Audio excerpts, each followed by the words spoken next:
Qué bueno que siguen con nosotros. Hablemos con el vicepresidente ejecutivo de la Fundación Institucionalidad y Justicia.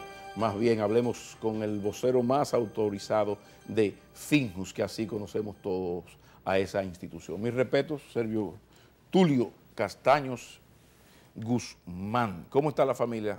La Excelente. Santa Madre. Me imagino que no se movieron los Castaños Guzmán ayer ahí. Claro que no.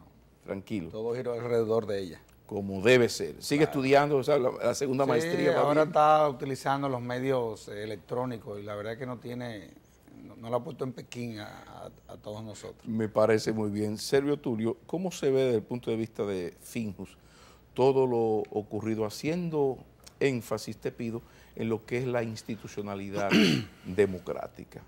Hablo de todo lo ocurrido. Esto anda muy mal, esa es la realidad.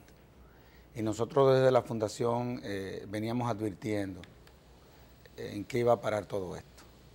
O sea, tú no puedes tener a un sector tan poderoso como el que tiene que ver con el de los partidos, porque son poderosos. Por supuesto. Que anden de su cuenta. Es decir, son instituciones que no tienen ningún control. Ahí pasa de todo. Y bueno, y también vimos que el órgano rector no quiso en ese sentido jugar su rol en este proceso. Habiendo la Constitución dándole a la Junta Central Electoral la capacidad reglamentaria autónoma, es decir, de regular los tiempos, de regular todo lo que era el financiamiento de los fondos que reciben los partidos políticos de la Junta Central Electoral, ellos no quisieron ni siquiera jugar ese rol. Y evidentemente, bueno, todos vimos cómo esto terminó.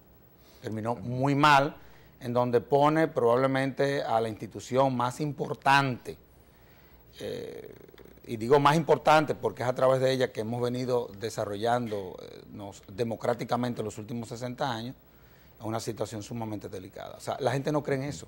La posibilidad de aprovechar este momento en que prácticamente todos estamos de acuerdo en que hay una inequidad en el proceso electoral, ¿no es un excelente momento para que todo el país se aboque a mejorar esto? Lo que pasa es que yo no tengo tan claro que todos estemos de acuerdo. No. Honestamente hablando que no. Yo creo que desde la sociedad se percibe, desde la sociedad, la necesidad de que todo esto se transforme. Pero ¿quién puede no estar de acuerdo con esto? Porque si el PLD le hubiese ganado al PRD con 15,000 votos, dice el hijo de doña Yolanda, estuviéramos a tiros hoy aquí. No, lo que pasa es... fueron los 193,000. Sí, lo que pasa es que cuando tú hablas de la ley de partidos políticos, la gente se cree o tiene una visión limitada de qué es lo que debe de contener una ley de partidos políticos. Lo primero que regula una ley de partido político es todo lo que tiene que ver con la democracia a lo interno de los partidos políticos. Y ese es el problema. El problema es que los partidos políticos esa parte no la quieren ceder. Y a lo interno de ellos hay una especie como de estructuras de mafias, digámoslo así, que lo controlan todo. Además, tú tienes que entender que ya los partidos políticos han degenerado en grandes empresas, son verdaderas maquinarias. Y en la República Dominicana tú no puedes hablar de democracia, sino de plutocracia, la democracia del dinero. Y todo esto se ha convertido en un círculo vicioso, en donde yo creo que quienes van a empujar todo lo que tiene que ver con la reforma a lo interno de los partidos, no son los partidos en sí, es desde la sociedad. La sociedad va a tener que jugar un rol. El club de los pendejos, pero la gente no está por militar. Aquí tenemos 4 años hablando de periodismo responsable para ciudadanos, pero está difícil la cosa. Sí, pero entre las cosas, es que todo esto lo está arrastrando todo. O sea, los partidos políticos, como tienen un desorden tan grande y son tan poderosos desde el punto de vista económico, yo te puedo decir que los están invadiendo todo, absolutamente todo.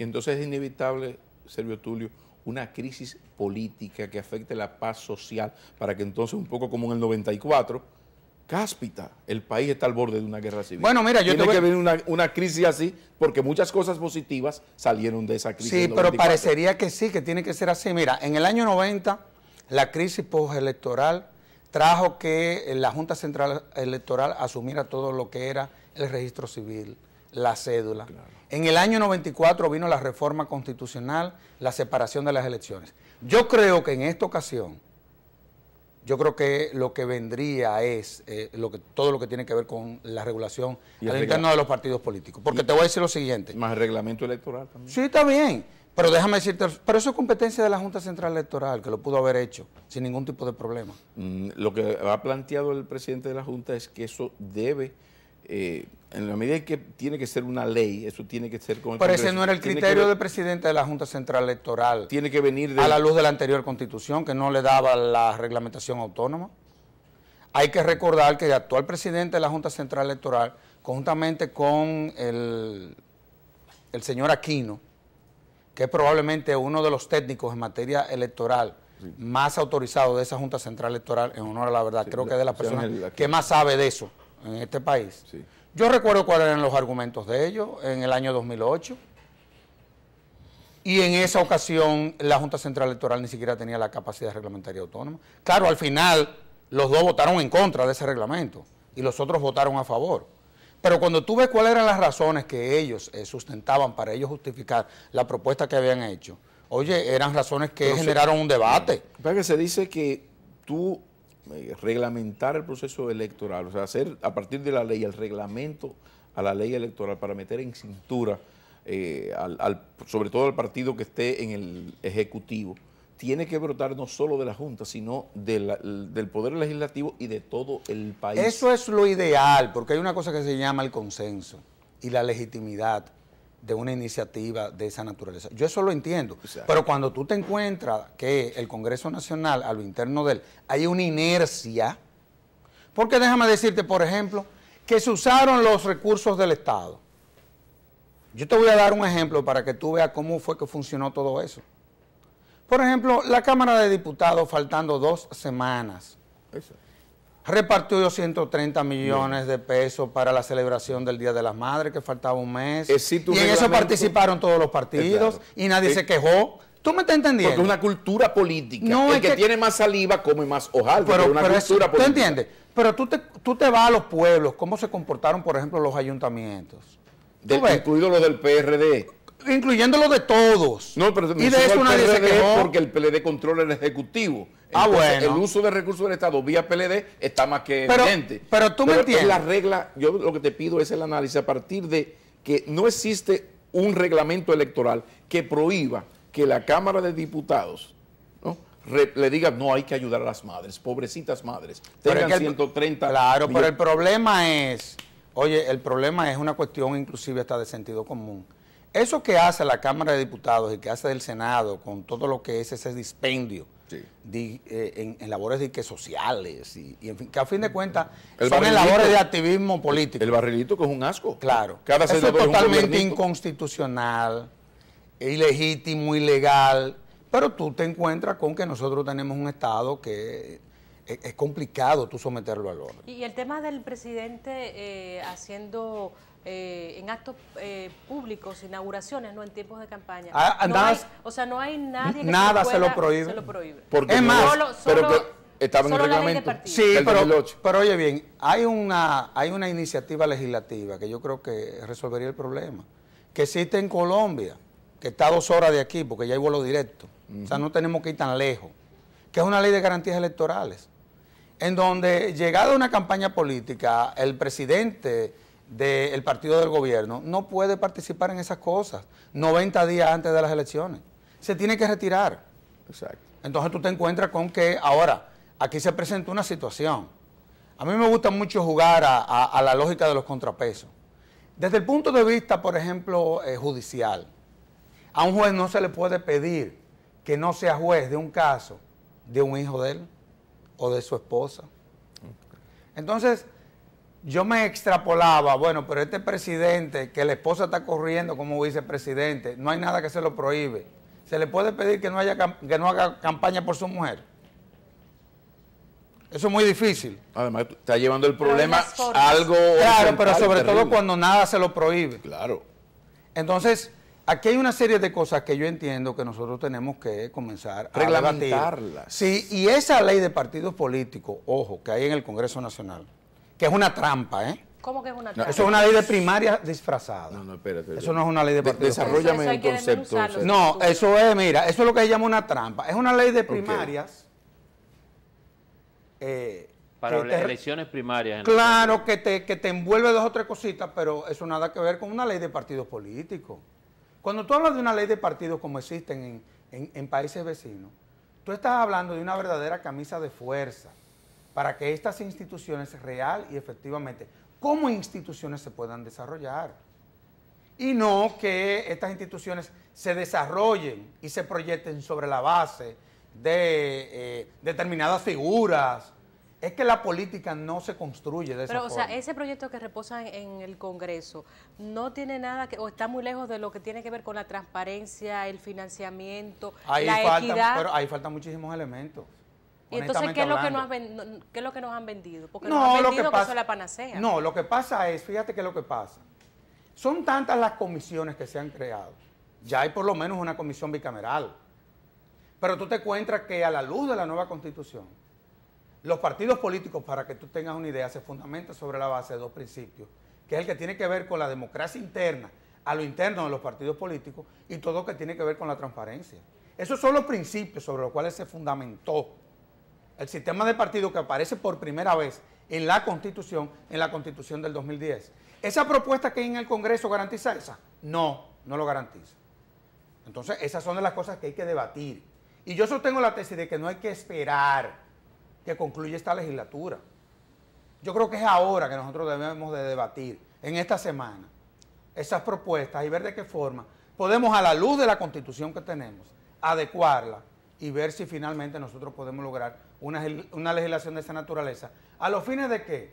De que el sistema de partido en la República Dominicana no se nos siga desboronando.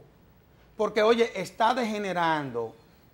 Ya tú ves que, por ejemplo, el Partido Revolucionario Dominicano, hay quienes sostienen la tesis desde el punto de vista de la ciencia política, que eso no es un partido político, que eso es un movimiento social. O sea, hay politólogos que creen que esa es la naturaleza. Oye, y tú estás analizando al principal partido de la oposición y a la principal fuerza política de este país. Sí. Y tú llegar entonces a dentro ¿Cuál de es la diferencia entre partido político y movimiento social? Bueno, ¿un partido es un movimiento social? No, lo que pasa es que los movimientos sociales... La debilidad institucional. Claro, la debilidad institucional, claro. Fundamentalmente. O sea, que no tiene organismo. Claro que no. Una suma de voluntades. Oye, ¿y de qué voluntades, señores? Porque déjame decirte, el PRD, señores, eso es un patrimonio, honestamente hablando se lo digo. Eso es lo que se llama una institución importante en este país, necesaria por demás, claro, por una cuestión del contrapeso.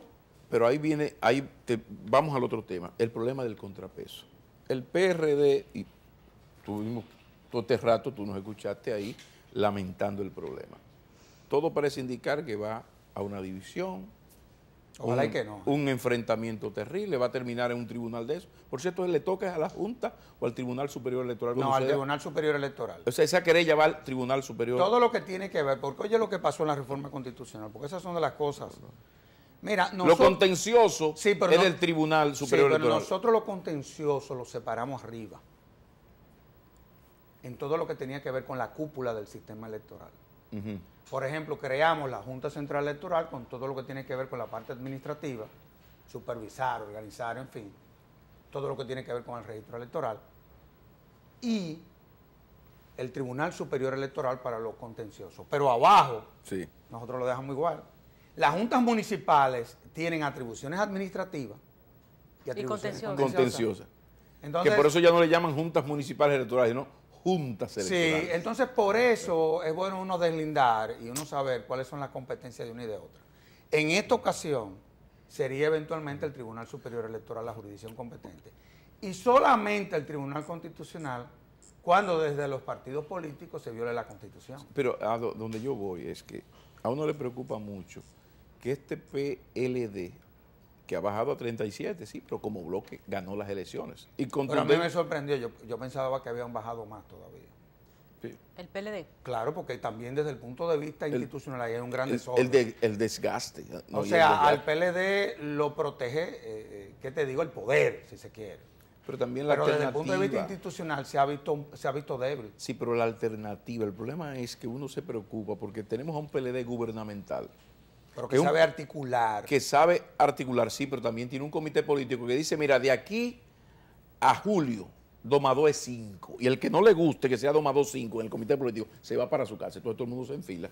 Fíjate cómo se pusieron de acuerdo. Los problemas de Danilo Leonel son de antología. ¿O estamos locos aquí? Ahora, es un partido que se sentó y dijo, espérate, sin unidad no hay gobierno. Y ellos están hermanitos en Cristo, siameses, Danilo. O sea, eso es institucionalidad en términos de los intereses de ese partido. O sea, hay una institucionalidad vía comité político, que es el único que funciona, que sí toma decisiones. Entonces, el problema es un partido muertecito de éxito, en el sentido de que, imagínate que el PRD no escuche a uno, venga un lío de división, que si es un problema de división, no puede resolverlo ni Miguel ni Hipólito, tiene que ser el Tribunal Superior Electoral, sí, eso pero, tira para largo. Pero entonces, eso es, ojalá y que eso no pase, y que ese partido político sepa resolver internamente o más o menos madurar la crisis que todo este proceso... Pero ya el PPH donde controla, ya comenzó a votar, ya en Macorís votaron 3 porque el PPH controla el partido. Entonces, entonces el Tribunal Superior Electoral tendrá que, en su momento, si alguien se siente atropellado, bueno, tendrá que apoderar esa jurisdicción. Ahora, yo lo que quiero es volver al principio. Mira, a mí me tocó comentar aquí en este canal todo lo que fue el proceso electoral, pero después de cerrada la votación. Ahora, darle reconocimiento a la cobertura que dio CDN. No, impresionante. ¿Qué periodismo? No, además un periodismo sin estruendo. No. ¿Qué? No. Líder en deportes y noticias. No, pero no solamente impresionante desde el punto de vista de lo que fue... el equilibrio. No solamente la cobertura, sino los niveles de audiencia que tuvo CDN en ese día. Pero yo decía esa noche que a lo interno de ese partido político había una bomba de tiempo. Hubieron gente que se pusieron brava conmigo. Hubieron gente y sectores que se pusieron muy bravos conmigo.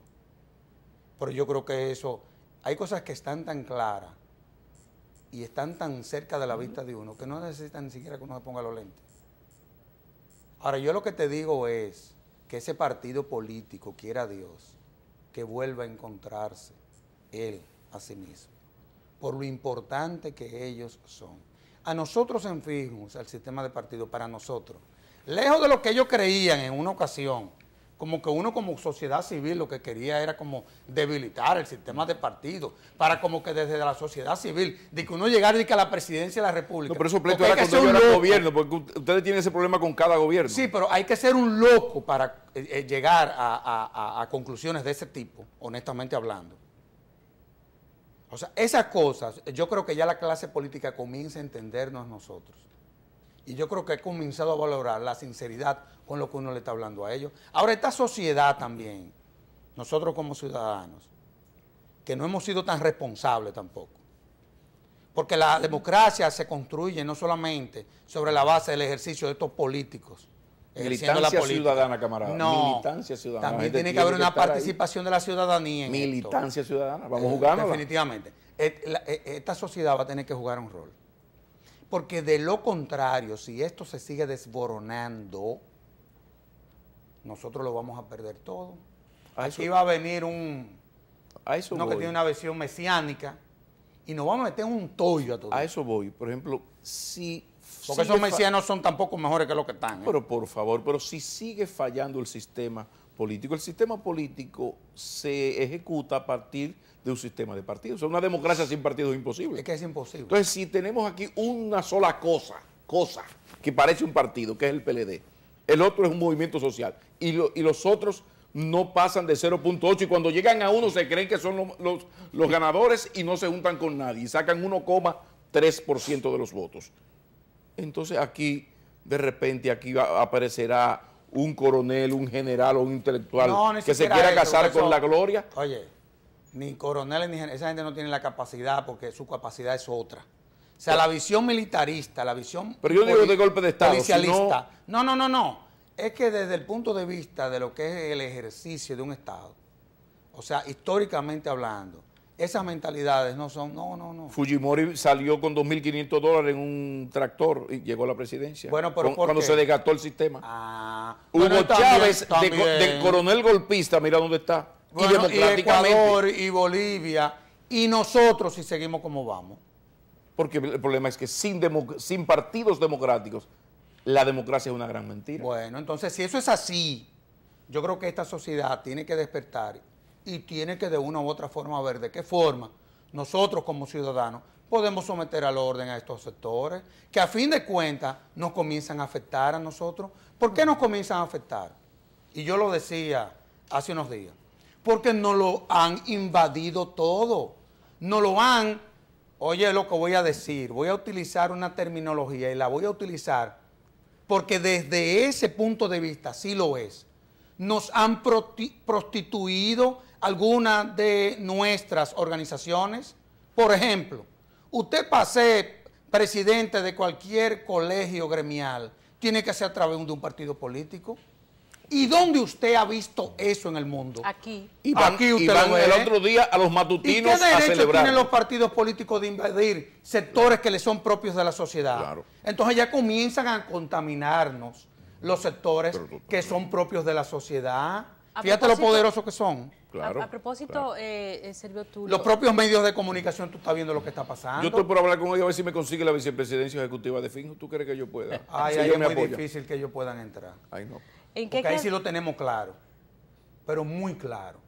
Porque sabemos que ellos son importantes, pero no hemos dado cuenta de la fundación lo importante que es desde la sociedad hacer lo que estamos haciendo. Lo que pasa es que no hay que ser tan democrático. Ahí en Finjo se pueden dar el lujo de ser democráticos dentro de cierto orden. Organicemos, compañeros. Yo estoy sometido a procesos de evaluación cada 3 meses. Muchísimas gracias. Procesos de evaluación académicos y procesos de evaluación de auditorías. Ojalá y que eso sea lo que pase a lo interno de estas instituciones. Porque hay que comenzar a evaluar el desempeño de quienes ejercen la política aquí, que no debe de ser cada 4 años. Sí, Servio Tulio, durante la campaña hubo grupos, sobre todo que apoyaban al PRD, que denunciaban o que decían, afirmaban, que de ganar el PLD, lo que tendría la República Dominicana era una dictadura constitucional. Ganó Danilo Medina del PLD. ¿Cómo tú puedes analizar eso? ¿Tenía rigor político, Yo creo que Danilo lo que tiene es un gran problema, en honor a la verdad. Yo tengo otra visión de ver la vida. ¿Cuál es tu visión? Bueno, que él va a tener que consensuarlo todo. Todo lo va a tener que consensuar. La percepción que tiene la ciudadanía es que el presidente Medina, llegué a decir el presidente. Sí, el presidente Medina. El presidente Medina, primero porque se lo ha ganado, porque es un hombre decente. El presidente Medina va a tener que cada vez que él dé un paso, si quiere que todo esto sea legítimo, porque acuérdate que la legitimidad es un concepto político, ¿eh? Sí. Y como él es un político, va a necesitar que ese concepto lo siga desde el principio hasta el final. Y si la percepción que yo siento es de que él va a querer ser el mejor gobierno que haya hecho el PLD por todo lo que ha sido su proceso político en los últimos 12 años, yo creo que él va a tener que consensuarlo todo, absolutamente todo. Ahora, yo no soy de los que tiene esa visión de la dictadura constitucional. Yo tengo una visión constitucional. Yo creo en las instituciones. Cada una de esas instituciones tiene su ley. Y yo creo que cada uno de quienes representan esas instituciones, para ellos mismos legitimarse, por todo inclusive lo que fue el proceso de su selección, ellos van a tener que comportarse a la altura de lo que las propias leyes que a ellos lo ordenan y lo organizan, los obligan a lo que tengan que hacer. Mira, ese poder judicial que ustedes están viendo, nosotros lo hemos venido monitoreando, nosotros tenemos un observatorio de la Suprema Corte de Justicia y de todo lo que tiene que ver con el Tribunal Constitucional. El Tribunal Constitucional va lento, esa es una verdad, por muchísimas razones. Primero, no están sesionando en una universidad. Y conociendo casos de más de 10 años. No, y además todavía aquí no hay una cultura. Por ejemplo, en Colombia, semanalmente al Tribunal Constitucional entran 67.000 casos. 67.000 casos mensualmente en Colombia. Pues un gobierno entonces. No, pero es que el Tribunal Constitucional es un gobierno en todos los países del mundo, porque es el que controla el poder. Claro que tiene que ser. Pero digo en términos de personal, estoy hablando en términos de personal. No, no, eso es una verdadera locura. Pero hay una dinámica ya, en donde ya ellos van sacando casos, Sí. los que no realmente representan precedentes, porque ya los hay, y bueno, y le dan respuesta desde el tribunal a la sociedad sobre los casos que se le someten. ¿Qué expectativa tienes en materia de la lucha contra la corrupción en el gobierno de Medina? Mira, lo que nosotros esperamos es que real y efectivamente los sistemas de consecuencia funcionen en este país. Aquí tenemos leyes suficientes. Ya la propia ley orgánica del Ministerio Público te crea una estructura, lo que pasa es que eso no se está implementando. O sea, el Ministerio Público actual, como es una ley reciente, todavía no ha implementado su ley orgánica, que a la luz de la nueva Constitución le da una serie de poderes al Ministerio Público impresionante, como órgano de control del Poder Judicial. Pero volviendo a la Suprema Corte de Justicia, ¿ustedes saben cuántos casos ha fallado la Suprema Corte de Justicia en los 6 meses que lleva? Con sentencias memorables. Más de 5.000 casos. Casi igual que lo que falló la Suprema Corte de Justicia anterior en 12 años. Entonces, Entonces, ojo. No más preguntas, magistrado. no más preguntas, magistrado. Final. Entonces, ¿de qué dictadura constitucional tú me estás hablando? En términos de estructura jurídica, normativa jurídica, ya el país está listo para avanzar y lo que falta es entendimiento y sobre todo voluntad política de los que mandan. Eso es fundamental. Estamos maduritos ya en ese sentido. Nos faltan algunas leyes. Acuérdate que estamos con una nueva constitución en donde todavía quedan pendientes, por ejemplo, la reforma policial, todavía quedan otras reformas. Policía, Fuerzas Armadas, Sí. la ley electoral, pero me refiero, por ejemplo, a lo de licitación. No, Eso ahí estamos, es un paso de avance. ahí estamos Función claros. pública. No, eso es. Para que no haya este quedan relajo de pendientes. viceministro y Sí, vagabundería. pero ¿verdad? sí, pero ojo, Sí. ahora sí han inventado en la función pública, que es una institución que nosotros desde la Fundación venimos apoyando. Quiera Dios, no sabemos hasta cuándo la vamos a seguir Ventura apoyando. Camejo. Pero A ver, ¿a Ventura quién van a Camejo, poner ahí ahora? Ventura Camejo, que ha hecho un gran trabajo, dio unas declaraciones que para nosotros como que nos pusieron nerviosos. Dije que todos esos viceministros son de que es una especie de enlace. No, esos son un grupo de vagos que han puesto ahí, que no hacen ningún trabajo y que con nuestros impuestos reciben un sueldo. No, Porque no se justifica en ningún país del mundo que un ministerio tenga 37 viceministros, entre los cuales 33 son ilegales e inconstitucionales. Y que nosotros tengamos un servicio exterior en donde solamente vicecónsul en la ciudad de Nueva York tenemos 39. Eso no puede ser. Eso es eso inaceptable. no puede ser, porque eso lo que te hace es que te prostituye. Todo lo que tiene que ver con la función pública. Oye, que todos los principios de la función pública ya están en la Constitución. Yo lo único que quisiera es que nosotros cumpliéramos con la Constitución del 2010. Entonces, militancia ciudadana de parte del pueblo dominicano y Definitivamente voluntad que sí. política de parte de su presidente y los otros dueños del país. Y que también los políticos entiendan Sí. que nosotros estamos conscientes, nosotros cuatro y esta sociedad, que ellos son importantes, que son demasiado importantes. Y como he dicho en ocasiones anteriores, ya tenemos que comenzar a crear herramientas que puedan garantizar que lo podamos cuidar de ellos mismos. Ahora, Que Gracias, ellos- Sergio es que Tulio. tú tienes la impresión de que ellos no saben que son importantes. A veces no se lo creen. Es que, A veces no se lo como creen. decía un Por amigo, Y ellos ignorancia. tienen que entender que lo son, como que decía no un pueden estar amigo dando de mío su cuenta y haciendo. Ustedes saben lo que fue todo este proceso electoral. Las travesuras y las cosas que se dieron. No, hombre, esas son cosas que no pueden volver a pasar en este país. Decía un gran amigo que la política es tan importante que a veces da pena que esté en manos de los políticos. A ver si mejoramos. Don Sergio Tulio, vicepresidente ejecutivo de la Fundación Institucionalidad y Justicia, miembro Benjamín de la dinastía de los Castaños y Guzmán. Nos volveremos a Que no encontrar es fácil ser más chiquito en esa familia. con eso, León. Ay, ay. Vámonos a la pausa.